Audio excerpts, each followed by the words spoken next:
Hey crew, we're going to talk about setting up a solo drill for your sleeper choke, your rear naked choke. You can see this is just something we rigged together to make this work. Because we find you're working with a heavy bag and often a grappling dummy, the neck is a little bit, it's not to scale, it's a little bit out of whack with what a real human neck bone is like. And of course this is as well, but it gives us a little bit more leeway with it. Also it's going to give us this 1-2 punch we need to make this slapping on a sleeper really vicious, like a freight train. No more of this needle in there under the neck, trying to noodle around, get that chin up. We're not going to be worrying about that anymore. I think you pretty much can tell how we've done this. We've taken two pair of 12-ounce boxing gloves. These are Everlast right here. And where we've configured them on take the ring sides here, configure them on here, we'll set up one in the up position, one in the down position, duct tape that in, and then get your second pair and do the same thing on the opposite side. What we're trying to do is try to take all the bite off of this when you're throwing your radius and all the bones around there,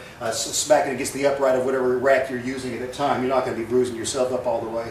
Then after you do that, make sure you get yourself weighted down. You can't see the place on here. I think we've taken this one up to 150, which is about right. The reason we're wanting to go through all this trouble of setting one up, we're not doing all this just so we can set up having a nice isometric squeeze into it. There's nothing wrong with that.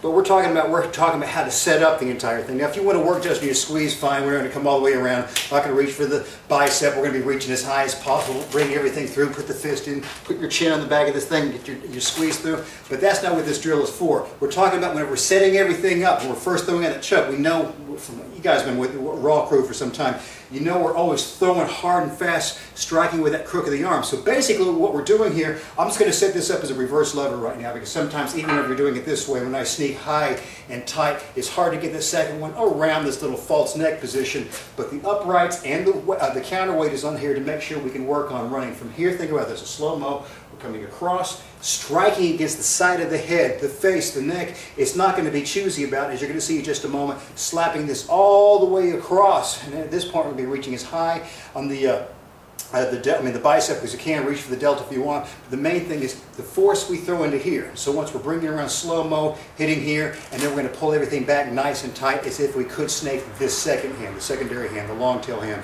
Don't worry about that yet. The main thing is this motion is the one we want. We're going to make sure that this is, you're up nice tight with the chest, we're slapping in. So you're going to want to hit this hard. You want there to be some rattling out of this. This is your stand-in for that neck. This is the stand-in for the spine. Make this thing move on both sides, popping it back and forth. So, you know, when you're working with your partners, they're not going to want to take too much of that stuff, because it's basically getting hit with a hook punch. So every time we're setting up the choke, the sleeper, we know we're not slithering to any position here. Wherever we're at, even if the hands are up in play, as you guys know when we run through seminars, it doesn't matter. If the hands, they're all turtled up in here, this hard, nice, nasty hit drops those hands out of play. We set up the second shot. But once you set this up, just don't be running back and forth as if you're throwing the hook punch. Make sure you're running all the way into your grip and pulling yourself in tight. This is again how you train, how you're going to fight. So make sure you're slapping, crook of the arm, run to your grip, get your chest on top of it. Then it's okay, once we're for here, to let this second hand snake. Once the second hand is snaked though, round 2 of your choke comes in.